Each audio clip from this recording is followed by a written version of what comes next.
नमस्कार, आप सभी का स्वागत है एनडीटीवी राजस्थान पर और मैं हूं आपके साथ शुभेंदु सिंह। नीलवाना के कुचामन में हुए रमेश रुलानिया हत्याकांड में गैंगस्टर रोहित गोदारा के करीबी जितेंद्र चारण का नाम सामने आने के बाद एक बार फिर से यह बात साफ हो गई है कि राजस्थान के दो गैंगस्टर्स जिनमें रोहित गोदारा और लॉरेंस बिश्नोई के नाम शामिल हैं, इनमें वर्चस्व की जंग अब तेज हो चुकी है। दोनों ही गैंग अपने वर्चस्व के लिए जमकर खून खराबा कर रहे हैं। व्यापारियों को लगातार धमकियां मिल रही हैं। एक गैंग कह रहा है कि हमें रंगदारी दो, तो दूसरा गैंग खुद के लिए रंगदारी मांग रहा है। ऐसे में व्यापारी भी परेशान हैं। लॉरेंस गैंग को रंगदारी दी जा रही है तो रोहित गोदारा गैंग नाराज हो रहा है, और रोहित गोदारा गैंग को रंगदारी दी जाती है तो लॉरेंस गैंग व्यापारियों को जान से मारने की धमकियां देता है। कुल मिलाकर वर्चस्व की इस जंग में व्यापारी पिस रहे हैं। एक दिन पहले ही रोहित की गैंग ने पोस्ट की थी, जो भी लॉरेंस को सपोर्ट करेगा उसको और उसके परिवार को मार दिया जाएगा। ऐसे में खतरा लगातार बड़ा होता जा रहा है। बात यहां तक आ गई है कि क्या जल्द दोनों गैंग्स में बड़ी गैंग वॉर देखने को मिल सकती है। इसे लेकर सुरक्षा एजेंसियां अलर्ट पर हैं। अभी हाल ही में कनाडा में पंजाबी सिंगर पर हुई फायरिंग में रोहित गोदारा गैंग का नाम सामने आया, जिसके बाद कुछ ऑडियो वायरल हुई जिसमें लॉरेंस गैंग रोहित गोदारा को खत्म करने की धमकी देता नजर आ रहा है। पहले आप वो ऑडियो सुनिए और उसके बाद अपने मेहमानों से इस पूरे मामले को लेकर के चर्चा करेंगे। मेहमानों का एक बड़ा और खास पैनल हमारे साथ कार्यक्रम में जुड़ रहा है, लेकिन सबसे पहले आपको जरा वो ऑडियो क्लिप सुनवाते हैं।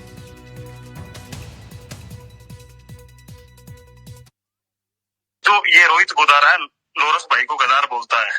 जग जाहिर है, सबको पता है गदार कौन है। लोरस भाई ने इनको बनाना जानता है, मिटाना भी जानता है। ये रोहित गोदारा जो हैशटैग में सभी भाइयों का नाम लिखता है, सब गाली देते हैं, सिर्फ ये फेम के लिए लिखते हैं। शुरुआत इन लोगों ने करी है, खत्म हम करेंगे। मैं आरजू बिश्नोई और हैरी बॉक्सर चला रहे हैं। राम राम सभी भाइयों को। मैं हरी बॉक्सर लॉरेंस बिश्नोई ग्रुप से मैं आप लोगों को बता दूं कि ये जो रोहित गद्दार है, जो जयचंद का छोटा भाई रोहित गद्दार है, ये मेरे बारे में सोशल मीडिया पे लिख रहा है, वह सब झूठ है। ऐसा कुछ नहीं हुआ। जहां यह हादसा हुआ है उस शहर में मैं आज तक गया ही नहीं। होने की तो बात बहुत दूर की है। इन लोगों ने एक गरीब लड़के को मार दिया जो फूड ट्रक पे काम करता था, और बोल रहे हैं कि मैं साथ था उसके और मैं भाग गया। ऐसा कुछ नहीं हुआ। मैं एकदम ठीक हूँ। ये गद्दार मेरा और लॉरेंस भाई साहब का नाम लेकर फेम लेना चाह रहा है। इनकी 7 पीढ़ियां निकल जाएंगी हम तक पहुंचने में। इनकी कोई औकात नहीं है हमारे सामने।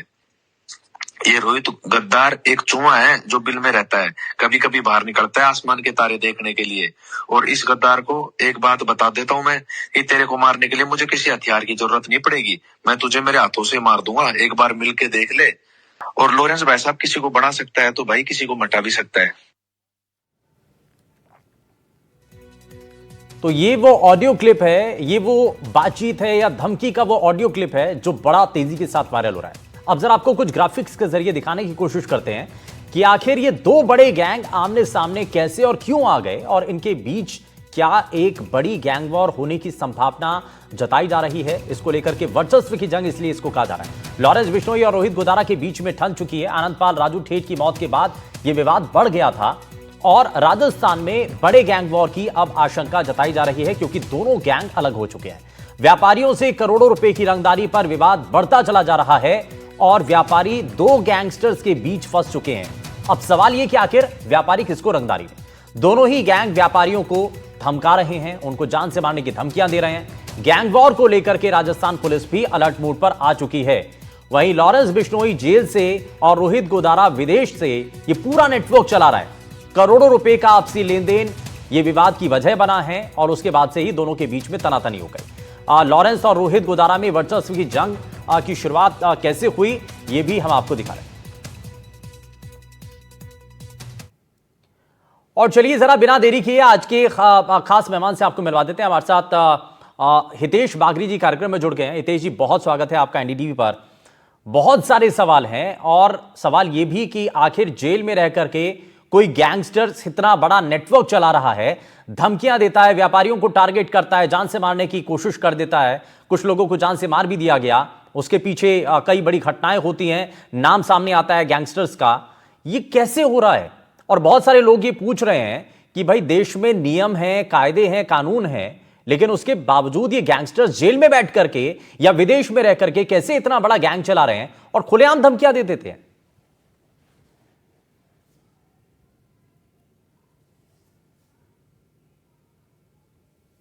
जी बिल्कुल, जो आपने अभी सारी बात बोली है वो आमतौर पर देखी जा रही है। राजस्थान ही नहीं, अभी तो पूरे भारतवर्ष में ये गतिविधियां बहुत समय से चल रही है। और जो गैंगस्टरों का आपसी विवाद है वो आम जनता के लिए एक सिरदर्दी का कारण बन गया है, क्योंकि उन्हें अलग अलग गैंग से फोन आते हैं और उन्हें अलग अलग तरह की फिरौती की रकम या जो भी धमकियां आपके द्वारा जैसा कि अभी बताया गया बोला जाता है, जिससे कि वे आपस में ये तय नहीं कर पाते हैं कि फोन कहाँ से आया और किसके द्वारा आया है, क्योंकि सोशल मीडिया और जो साइबर मीडिया है इनकी कनेक्टिविटी से कोई नहीं समझ पाता है कि आखिर किन प्लेटफार्मों से ये सब कुछ जो एक जरिया बनाकर बातचीत की जाती है।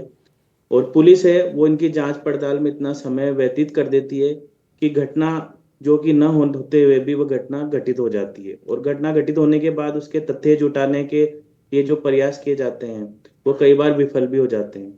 यहाँ तक कि सुप्रीम कोर्ट ने भी अपने कई फैसलों में कहा हुआ है कि ऐसे मामलों के लिए जो कि फास्ट ट्रैक कोर्ट का भी गठन किया जाए और पुलिस को भी जो एक अलर्ट मोड पे कानून व्यवस्था को संभालने के लिए कार्य करने चाहिए वो किए जाए। साथ ही आजकल जो साइबर क्राइम है, सोशल मीडिया है, जिसके तहत एक कम उम्र के बच्चे हैं जो कि वयस्कता की उम्र में आते आते इन गतिविधियों में लिप्त हो जाते हैं, उनकी रोकथाम के लिए भी उपाय करने चाहिए और कई जो माध्यम है उनका सहारा लिया जाना चाहिए। सरकार भी क्योंकि इनके साथ है, भारत सरकार की बात की जाए या राज्य सरकार की, फिर सब कुछ जब इनके पास उपलब्ध है, पुलिस के पास सब कुछ हथियार हैं, इनके पास पुलिस फोर्स है और हर तरह से कानूनी प्रावधान के जो मापदंड हैं सब कुछ हैं, तो पुलिस को इन गतिविधियों पर रोकथाम करनी चाहिए, क्योंकि आज का युवा है वो गलत दिशा में बढ़ता हुआ हमें दिखाई दे रहा है। और हम कई बार इसमें हितेश जी कई बार हम देखते हैं जब इन गैंग्स के लोग जब आते हैं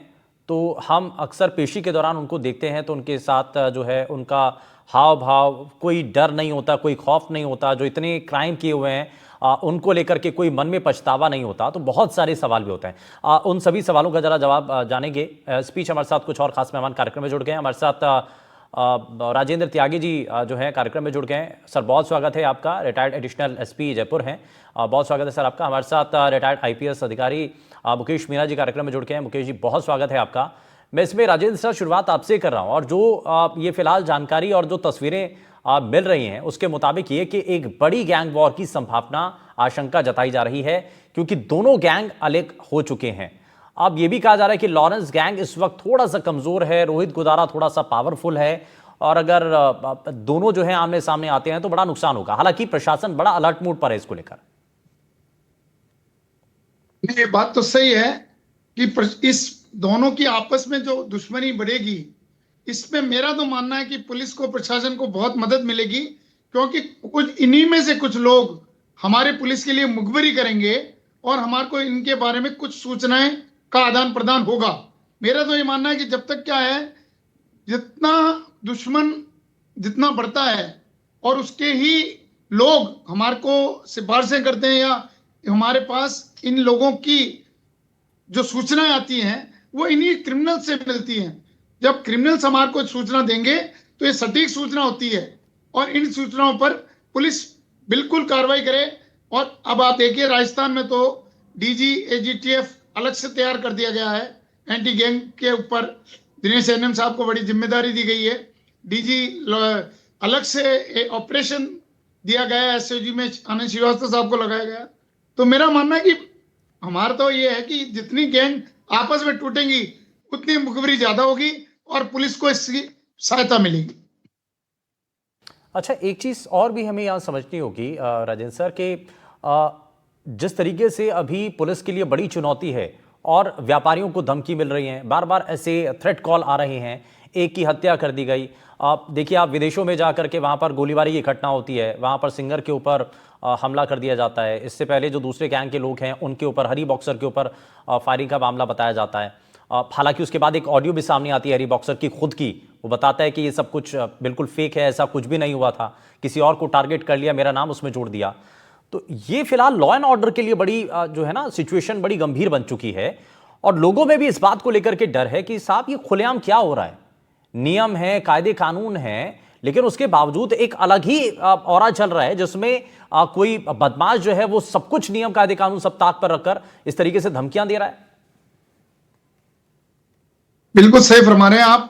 पब्लिक में बड़ा इसका वो रहता है रोष और बड़ा डर रहता है जब इतनी तरीके से किसी को भी कोई धमकी मिलती है, चाहे वो कितना ही बड़ा आदमी हो या छोटा आदमी हो या कोई अधिकारी भी हो, यदि उसको इस तरह की थ्रेट मिलती है, बदमाशों से मिलती है, तो उसको अपनी सुरक्षा, अपने परिवार की सुरक्षा के लिए उसको चिंता तो होना वाजिब ही है। और उसी संदर्भ में जब पुलिस के पास वो जाता है तो पुलिस भी उसको गार्ड्स उपलब्ध करा देती है। अब उसमें भी नियम कायदे कानून है, कितनी उसको थ्रेड है, इंटेलिजेंस के हिसाब से उसको क्या थ्रेड है, क्यों थ्रेड दी गई है, क्या उसको उसकी सिक्योरिटी के लिए पुलिस को क्या क्या करना चाहिए, वो सारी कार्रवाई करके ही पुलिस उसको मदद कर सकती है।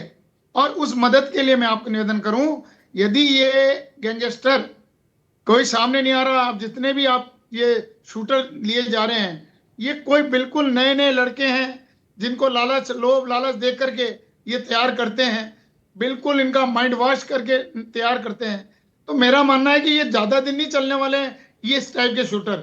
यदि ये बाहर विदेश में बैठ के पैसे के बल पे ये सारी कार्रवाई कर रहे हैं तो कहीं ना कहीं तो इनका अंत तो होगा ही, आज नहीं कल इनका अंत होगा। ठीक है, आज नहीं तो कल अंत होगा, लेकिन उस समय का तक जो है बहुत ज़्यादा सतर्कता और ध्यान रखने की ज़रूरत है। मुकेश सर लगातार हमारे साथ बने हुए हैं।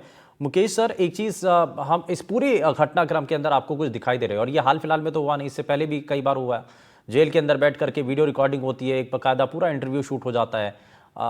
कहीं तो सवाल है, और इसमें जो कड़ियाँ जुड़ती हैं वो ये कि भाई इसमें मदद भी तो हो रही है, कहीं ना कहीं से लैप्सेस हैं, कहीं लूप होल हैं जिनका ये लोग जो हैं वो फायदा उठाते हैं। तभी तो जेल में बैठ करके धमकी का पूरा नेटवर्क चल रहा है इनका, विदेशों तक में उनके तार जुड़े हुए हैं। देखो, पहले हमको ये देखना पड़ेगा कि ये गैंग्स कैसे ऑपरेट कर रहे हैं और इनको आदमी कहां से मिल रहे हैं। ये बहुत ही शर्मनाक बात है सरकारों के लिए और पुलिस के लिए कि इस तरह के गैंग्स हमारे देश में पनप रहे हैं, और पुलिस जो है नाकाम है कि मतलब गैंगवार चल रहे हैं। अब तो गैंगवार्स की सिचुएशन आ चुकी है, पहले सुनते नहीं थे गैंगवार्स, लेकिन अभी बहुत ज्यादा सिचुएशन खराब हो चुकी है पूरे इंडिया में कि गैंग्स वार की और इस तरह की सिचुएशन जो इनके ये जो मेजर गैंग्स जो ऑपरेट करने आई है, इसका यही है कि पहले हमको देखना पड़ेगा कि पहले अगर कहीं भी कोई कानून का ये उल्लंघन करते हैं देश का, उनके खिलाफ सख्त से सख्त कार्रवाई होनी चाहिए और ओरिजिन पे पहुंचना चाहिए। पुलिस को जो जितने भी इसके एक्शन है सारे के सारे एक्शन लेने चाहिए। केवल ये नहीं है कि इमीडिएटली एक आदमी या दो आदमी को अरेस्ट किया और अपना पब्लिसिटी कर दी कि चलो हमने इतना गैंग के मेंबर पकड़ लिया। Member is not show. एक किंग जो है असली, उसको पकड़ना चाहिए कि कौन कहां से ऑपरेट कर रहा, पूरी जड़ से खत्म करना चाहिए। क्योंकि जैसे अभी केंद्र सरकार ने बोला हम नक्सलाइट को खत्म कर देंगे और एक मुहिम चल रही है, इसी तरह पुलिस की, इस राजस्थान पुलिस और सारी पुलिस की मुहिम होनी चाहिए कि जो गैंगवार चल रहे हैं इनको पूरा खत्म करना चाहिए। लेकिन हम ओरिजिन पर जाएंगे कि गैंग्स को मेंबर्स कहां से मिल रहे हैं। अगर एक छोटी सी बात है, बहुत छोटा सा है, कि आज की तारीख में सिचुएशन ये है कि अनएम्प्लॉयमेंट बहुत ज्यादा है गाँव में, विलेज, अगर रूरल एरिया का अर्बन एरिया का रूरल एरिया में देखें तो बहुत ज्यादा अनएम्प्लॉयमेंट है। अनएम्प्लॉयमेंट के साथ साथ गवर्नमेंट को अगर देखें तो एक लिकर जो शराब है वो इजीली अवेलेबल है हमें विलेजेस में, और वहां भी पुलिसिंग इतनी होती नहीं है। तो सबसे पहले ठीक है आप नशाबंदी नहीं करें, लेकिन रूरल एरिया और गांव के एरिया में आपको ठेके नहीं खोलने चाहिए, इजीली उनको शराब नहीं मिलनी चाहिए। म्युनिसिपलिटी एरिया में आप शराब रखें तो उसमें इजीली पुलिसिंग हो जाती है और क्राइम भी उससे कम होता है। अभी क्या हो रहा है कि केवल आपको ये गैंग बड़े दिख रहे हैं, लेकिन हर गांव में अब गैंगस्टर हो चुके हैं, क्योंकि पूरे दिन वो शराब पी के रहते हैं और छोटे छोटे क्राइम, और किसी को भी मर्डर कर देते हैं। आप देखो पुलिस स्टेशन का अगर ग्राफ देखोगे तो कई पुलिस स्टेशन, बड़ी बड़ी छोटी छोटी गैंग हर विलेजेस में मिलेगी, आसपास के गाँव में मिलेगी। इसलिए ये जड़ से रोकना, और इस तरह की बड़ी गैंग्स को इस रिक्रूटमेंट करने के लिए कोई प्रॉब्लम नहीं आती है, क्योंकि इस तरह के लोग उनको इजीली अवेलेबल हो जाते हैं और उन्हीं को ये लोग यूज करते हैं। इसलिए पहले हमको जड़ से देखना पड़ेगा एम्प्लॉयमेंट अपॉर्चुनिटी और ये बढ़ानी बहुत बड़ी पड़ेगी, बात आपने काउंसलिंग कही है करनी सर, पड़ेगी। ये बिल्कुल बड़ा वैलिड पॉइंट है कि अगर जो है रोजगार अगर ज़्यादा से ज़्यादा बन पाएंगे, बेरोजगारी के कारण ये सब कुछ होता है और इसीलिए जो यूथ हैं और ज़्यादातर इनके ग्रुप्स में युवा जुड़ रहे हैं, यूथ जुड़ रहा है और बहुत कम उम्र के जो लड़के हैं वो इन ग्रुपों के अंदर शामिल हो जाते हैं और ये सब कुछ पैसों की वजह से ही होता है।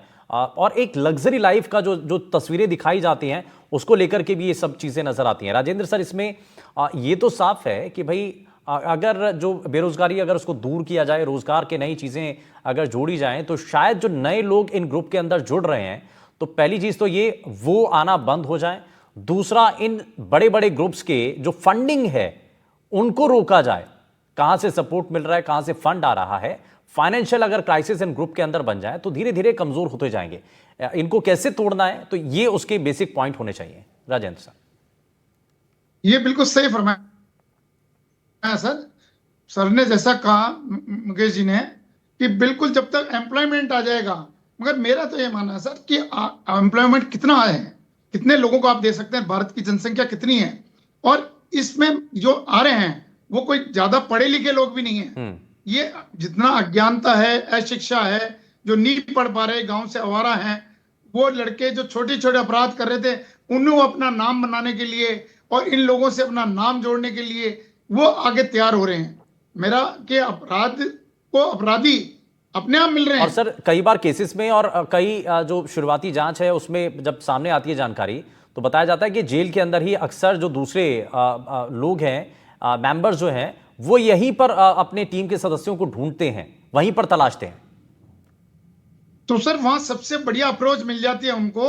वहां उनको पहले उसकी पूरी ब्रीफिंग हो जाती है, उसकी पूरी हिस्ट्री मिल जाती है, उसका फैमिली बैकग्राउंड मिल जाता है कि भाई इसका आगे बाहर निकल के तू करेगा क्या, हम बाहर निकलने के बाद तेरे को पूरा सपोर्ट करेंगे, तेरे को समाज सपोर्ट नहीं करेगा, तेरे को तेरे दोस्त कोई सपोर्ट नहीं करेंगे, परिवार सपोर्ट नहीं करेगा, हम तेरे सपोर्ट करेंगे, हम तुम्हें पैसा देंगे, तू इस जगह जा, तेरे को ये पैसा मिलेगा, यहाँ से रह के तू इससे ये काम कर।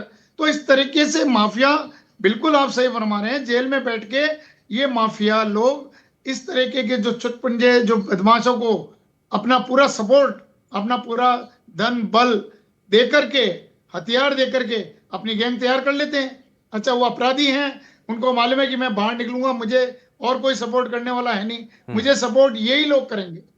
जब इनको इस चीज का उनको सारा मिल जाता है तो वो आगे बढ़ता है और उसको अपना नाम करना है कि अब तो मैं छोटा हूं, इस गैंग से साथ जुड़ूंगा तो मैं और आगे बड़ा अपना नाम करूंगा। हाँ, मैं एक चीज और जानने की यहाँ कोशिश कर रहा हूं कि आखिर क्योंकि जब गैंग वॉर की सिचुएशन बनने की अगर संभावना, आशंका इस बात को लेकर के जताई जा रही है तो इसमें प्रशासन को, पुलिस प्रशासन को खास तौर पर क्या ध्यान रखने की जरूरत है और क्या एक्शन प्लान, क्योंकि बहुत सतर्कता के साथ रहने की जरूरत है। मैं इस सवाल का जवाब लूंगा मैं मुकेश सर से, लेकिन उससे पहले मैं हितेश जी को जरा जोड़ रहा हूं। हितेश जी, एक चीज ये, अब लोगों के मन में सवाल है, व्यापारी खास करके इससे बहुत ज्यादा डरे हुए हैं क्योंकि उनको धमकियां मिल रही हैं। अब उनके मन में सवाल है कि भाई अब एक तरफ से रंगदारी मांगी जाती है तो हम देने को भी तैयार हैं क्योंकि जान प्यारी है, लेकिन दूसरा ये कहता है कि भाई अगर आपने उसको पैसा दे दिया, अगर आपने उसको सपोर्ट कर दिया तो हम आपको खत्म कर देंगे, आपके परिवार को खत्म कर देंगे। तो ये भी व्यापारियों के लिए बड़ा मुश्किल हो चुका है। तो सवाल ये कि कानून व्यवस्था बनी हुई है, लेकिन उसके इतर अगर किसी को धमकी मिलती है तो सबसे पहले उसको क्या करना चाहिए, या कोई फोन कॉल आता है तो उसको क्या करने की जरूरत है, लीगली वो क्या कर सकते हैं पुलिस कंप्लेंट के साथ साथ? देखिए, अगर किसी भी व्यक्ति को, आम जनता के पास अगर इस तरह के व्हाट्सएप कॉल या फिर सोशल मीडिया के तहत कोई भी तरह की सूचना आती है तो वो तुरंत ही अपने नजदीकी जो थाना क्षेत्र रखता है उसमें जाकर उसकी जानकारी उपलब्ध कराएं, डरे नहीं। क्योंकि अगर डरने के बाद फिर वही जो आपने कहा उस चीजों का समावेश हो जाता है कि आप पैसे दीजिए तभी हम आपको इन चीजों से मुक्त करेंगे, तो उसके बाद क्या है, अगर डर कर व्यापारी एक बार पैसा भी दे देता है लेकिन सेम चीज दोबारा भी हो सकती है। जरूरी नहीं कि एक बार आपने किसी जिससे भी आपके पास फोन आया गैंगस्टर का या अपराधी का, उसकी बात मान ली तो दोबारा आपके साथ उस घटनाक्रम को नहीं दोबारा रिपीट कर सकता है। और फोन कहाँ से आया इसकी आपको जानकारी नहीं, आप किस व्यक्ति को पैसा दे रहे हैं, किसके कहने पर पैसा दे रहे हैं, और ये सभी तथ्य जब तक पुलिस के सामने नहीं आएंगे पुलिस सबूत और साक्ष्य जुटाने में असमर्थ रहेगी। और जब तक साक्ष्य सबूत पुलिस के पास नहीं होंगे पुलिस के पास हाथों में नहीं होंगे। कोर्ट के पास तो पावर है, लेकिन पावर तभी यूज हो पाएगी जब साक्ष्य, सबूत और जो भी फोन कॉल, साइन डिटेल्स वगैरह है, सब कुछ प्रमाणित आधार पर कोर्ट में पेश की जाएगी। उसी के आधार पर न्यायालय, जो कि सबूतों के आधार पर पूर्ण रूप से कार्रवाई करने में सफल होता है, तो वो करने में सार्थकता सिद्ध हो पाएगी। लेकिन इसके लिए बिना कोई तो आधार होना सबूत चाहिए के- भाई। फोन कॉल अगर आ रहा है तो कम से कम उसको रिकॉर्ड कर लें, कोई सबूत आपके पास होना चाहिए, क्योंकि अगर किसी गवाह को भी खड़ा करेंगे तो वो भी ऐसे गैंगस्टर्स के सामने आकर के डर जाते हैं, है ना। ये भी तो एक बड़ी परेशानी होती है। जी, वो आम जो कहना चाहिए जनमानस है, वो अभी इतने माहौल में घबराया हुआ है कि उसे लगता है कि हम कहीं जा रहे हैं, और वॉकिंग डिस्टेंस पे भी किसी युवा से हमने किसी तरह की कोई छोटी सी बात पर भी कहासुनी हो गई, तो आप आजकल देखते हैं कि युवा इतना आक्रोशित होता है कि वो छोटी छोटी बातों पर अपराध घटित कर देता है। और पुलिस थानों में आप जाकर देखें या कोर्टों में देखें, तो छोटे छोटे अपराधों के मामले भी इतनी बड़ी संख्या में लंबित हैं कि उनका नहीं होना चाहिए। जो कि आदमी अपनी मोरल ड्यूटीज खत्म करता जा रहा है, उसमें आक्रोश, ईर्ष्या, द्वेष की भावना अत्यधिक बढ़ती जा रही है, और यही बढ़ते बढ़ते इनमें से ही कई जो युवा हैं वो गलत दिशा में ठीक है, अपने आप को ले जाकर और अपराध की श्रेणी में नया कदम बढ़ाते हैं, ठीक है। जो कि नहीं होना चाहिए। ठीक है, मैं इसमें मुकेश सर को जोड़ रहा हूँ। मुकेश सर, अब वही मैं सवाल आपसे उसका जवाब जानने की कोशिश कर रहा था कि भाई ये जो पूरा नेटवर्क है, अब इसको लेकर के क्या नज़र है भाई? पुलिस प्रशासन को इस पर क्या ध्यान रखने की ज़रूरत है? इनपुट्स, और खास करके जैसा इससे पहले राजेंद्र सर ने कहा कि ये तो एक अपॉर्चुनिटी के तौर पर देखना चाहिए कि दोनों गैंग एक दूसरे की जानकारी ज़रूर साझा करेंगे, तो यहाँ पर तुरंत क्विक रिस्पॉन्स यहाँ पर करने की ज़रूरत है। सबसे पहले तो अगर हम कोई रिजल्ट एक्सपेक्ट करते हैं पुलिस डिपार्टमेंट से, तो क्या उस पुलिस डिपार्टमेंट को सरकार ने जो उनको रिसोर्सेज चाहिए या दे चुके हैं? बिल्कुल नहीं। आप देखें कितनी वैकेंसीज है हर रैंक पर, कांस्टेबल से लेके इंस्पेक्टर और ऊपर भी। तो जब वो वैकेंसी है, सबसे पहले सारे प्रायोरिटी करके सारी वैकेंसी को इमीडिएटली भरा जाए, जिससे कि जो इस गैंग्स के या छोटे छोटे अपराधों में जो बिजी है पुलिस, ऐसे बड़े अपराधों पे भी काम करे और गैंग्स पे काम करे, जिससे कि इस तरह की कोई कार्रवाई नहीं हो। पुलिस डिपार्टमेंट जब ही सक्सेसफुल हो सकता है जब उसकी जितनी वैकेंसीज है उसको तुरंत भरा जाए। जैसे ही अगर एक पोस्ट भी खाली प्रमोशन की हुई है, एक भी रिक्त हुई है, तो इमीडिएटली उसका प्रमोशन किया जाए। लेकिन मैं देखता हूं इवन राजस्थान पुलिस में इतनी वैकेंसी है, इतने प्रमोशन में एक रिक्रूटमेंट क्या हुआ, एक इतना जंजाल बन चुका है सब इंस्पेक्टर का, अभी तक सब उसमें तो है ही नहीं कि वो रहेंगे नहीं रहेंगे, क्या है, एक पूरी ऐसी सिचुएशन बन चुकी है। अगर आपको जो डिसीजंस हैं, जो कोर्ट से जो भी डिसीजन करवाने, इमीडिएटली डिसीजन करवाएं, और जितनी वैकेंसी और फ्यूचर में हुई है दें। अगर उसमें कोर्ट में कोई गड़बड़ हुई है तो और एज रिलैक्सेशन करके फर्दर रिक्रूटमेंट भी करें, जिससे कि जो ग्रीवेंस है कुछ लोगों की, कुछ लोग रह गए तो दोबारा उसमें कंपटीशन देके आ जाए, कुछ समाधान करें। सरकार अगर गंभीर है तो पुलिस डिपार्टमेंट काम कर सकता है, क्योंकि जिन जिन सरकारों ने पुलिस डिपार्टमेंट को व्हीकल्स दिए हैं, पुलिस डिपार्टमेंट को पूरे के पूरे मैन पावर दिए हैं, और भी रिसोर्स जो मांगा है वो दिए हैं, पुलिस से आप एक्सपेक्ट कर सकते हो। लेकिन मैं कहता हूं राजस्थान पुलिस में बहुत ज्यादा शॉर्टेज है, व्हीकल्स की शॉर्टेज है, उसके बाद मैन पावर की शॉर्टेज है, इमीडिएट रिक्रूटमेंट। पता नहीं, एक्सपेक्ट तो हम करते हैं पुलिस से कि शांति बरतें, शांति बनाए रखें, लेकिन रिसोर्स के नाम से कुछ नहीं। आप देखो ना कितनी हार्ड ड्यूटीज, कितने घंटे ये लोग काम करते हैं कांस्टेबल वगैरह।